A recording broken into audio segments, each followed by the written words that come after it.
Lunes por la noche. Hoy, la vida de Robert Moss dará un vuelco. Me desperté con un dolor muy fuerte en la pantorrilla izquierda, tan agudo que me asusté. No entendía qué me pasaba hasta que sentí algo como una explosión en la cabeza. Robert va hasta el baño como puede. Siente su cuerpo muy extraño. Aún no sabe que está teniendo un accidente cerebrovascular o ictus. Ahora cada minuto es decisivo. Su mujer llama a urgencias y lo llevan al hospital. Desde que comenzaron los síntomas han pasado unos 30 minutos. Próxima estación, la sala de emergencias. Es una carrera contrarreloj. Cuanto antes se realice un diagnóstico preciso, más rápido se podrá adoptar el tratamiento adecuado. Así, disminuye la posibilidad de daños colaterales. Ya pasaron más de 50 minutos.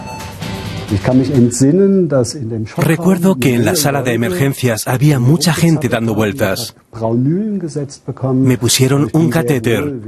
Me sentía como dentro de una campana y percibía filtrados los sonidos del exterior. El neurólogo solo logra comunicarse con él a través de los ojos. La capacidad de hablar está alterada. Revisan su brazo. Resultado, parálisis. Son los típicos signos de un derrame cerebral o ACV. A Robert ahora le realizan una tomografía computarizada de la cabeza para determinar qué regiones del cerebro han sido afectadas. El equipo de neurólogos y neuroradiólogos trata de establecer el origen del accidente cerebrovascular para tratarlo. Luego de 76 minutos obtienen el resultado. Se trata de un trombo o coágulo de sangre que debe ser disuelto, ya que obstaculiza el flujo de sangre y, por lo tanto, el suministro de oxígeno al cerebro, de modo que las células cerebrales pueden morir. Robert es trasladado a la unidad de cuidados intensivos. Podía ver el techo, miraba hacia el techo para orientarme. Me desperté y supe enseguida que me estaba ocurriendo algo realmente grave. Deciden aplicar una terapia de trombolisis para disolver el coágulo. La terapia trombolítica es la única forma aprobada y altamente eficaz en el caso de accidentes cerebrovasculares agudos. Con ella se busca reabrir el vaso obstruido para recuperar la circulación cerebral.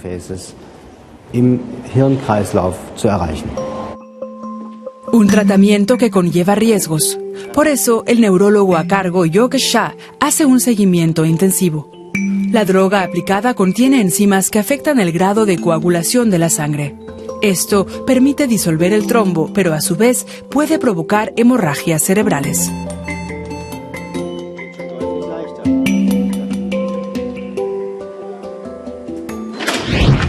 Hoy estamos en el Hospital Charité de Berlín y hablamos con el Dr. Martin Ebinger, un especialista en accidentes cerebrovasculares. En caso de derrame cerebral, cada minuto cuenta.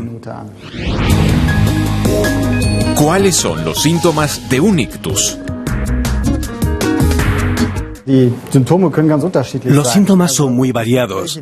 Algunos son relativamente específicos y se dan con frecuencia. Parálisis en la cara, la boca puede parecer como colgada, imposibilidad de levantar los brazos, dificultades para hablar, ya sea incapacidad de articular o de entender a los demás o ambas cosas. Con esto ya se puede establecer el denominado FAST Score, un sistema de clasificación basado en la palabra inglesa fast o rápido. F de facial, es decir, parálisis de la cara o rostro caído. A de la palabra inglesa arm para el brazo débil, que no se puede levantar o mantener erguido. S de speech o habla, por la dificultad para hablar. Y T de la palabra inglesa time, el tiempo, pues se ha de reaccionar con la mayor rapidez posible. En el caso de ataque cerebral, el tiempo es de extrema importancia. Si uno observa estos síntomas, no se debe esperar o acostarse a pensar qué se debe hacer o ver si uno se siente mejor al despertar. Hay que llamar inmediatamente al médico de urgencias. ¿Por qué un ictus afecta sobre todo al cerebro? Las células cerebrales, las neuronas, son las células más sensibles a la falta de oxígeno en el organismo. Ningún otro órgano es tan susceptible a esto como el cerebro. Y se puede contabilizar.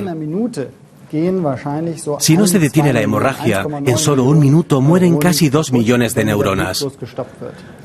Puede imaginarse lo que ocurre si el afectado se pone a hablar por teléfono durante 10 minutos con su tía, que hace años estudió medicina, para preguntarle qué debe hacer. En esos 10 minutos habrán muerto casi 20 millones de neuronas. ¿Se pueden recuperar las neuronas destruidas?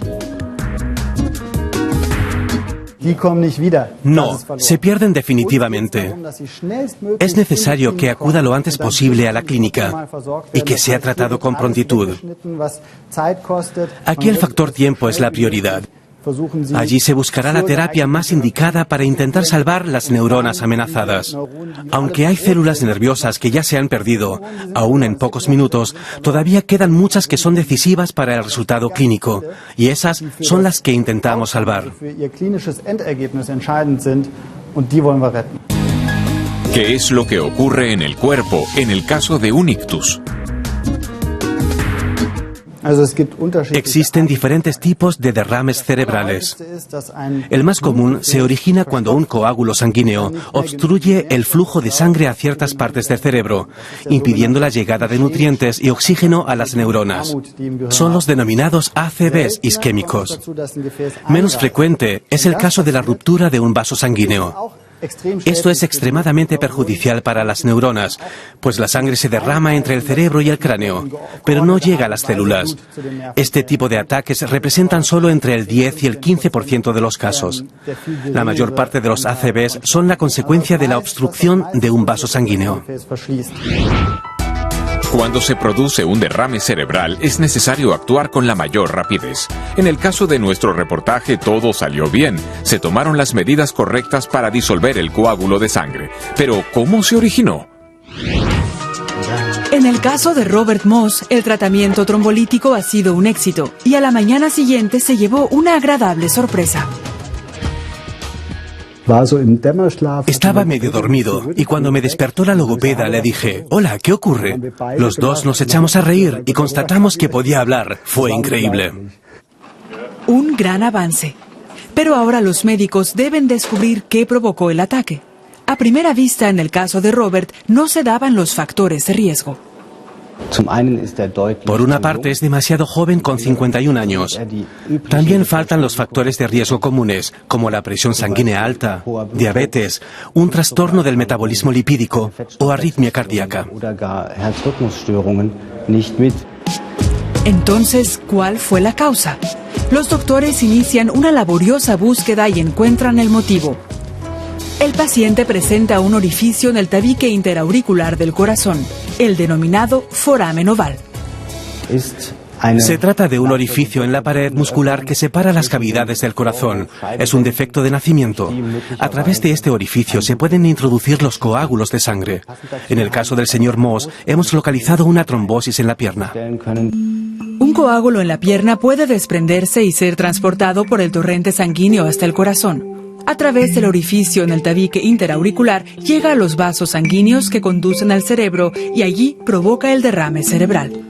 El peligro reside en que esto puede repetirse en cualquier momento. 6 semanas después, hoy se cerrará el orificio en el corazón de Robert para que no se vuelva a producir otro ataque. No he dormido mucho, pero estoy bien. Claro, estoy algo nervioso, pero no tengo miedo. Con un pequeño parche se cierra la conexión entre las aurículas del corazón. El implante tiene un diámetro de 25 milímetros. El dispositivo se conduce con un catéter desde la ingle hasta el corazón a través de una arteria. A los 30 minutos, Robert ya está despierto. Feliz de que haya pasado todo. Me alegro de salir del hospital.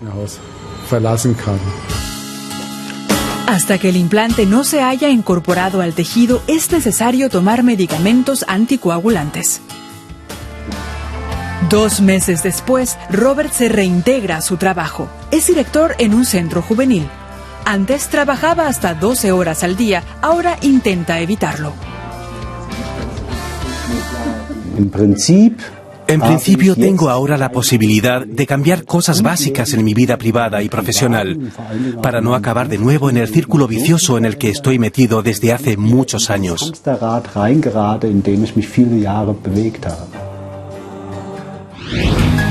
¿Qué tratamiento recibe el paciente cuando pasa de urgencias a la unidad del ictus? En la unidad del ictus, los pacientes son tratados por un equipo interdisciplinario. Está integrado por médicos expertos en enfermedades cerebrovasculares y enfermeros con una formación especial, además de ergoterapeutas, fisioterapeutas, logopedas y trabajadores sociales. Todos juntos trabajan para que el paciente se recupere, para evitar complicaciones y, sobre todo, para encontrar la razón de que un paciente determinado haya sufrido un ictus. Desde el primer momento, el principal objetivo es evitar que se produzca un segundo ataque. Lo que sería posible puede ocurrir en cualquier momento. Esto es lo que hacemos en la unidad del ictus.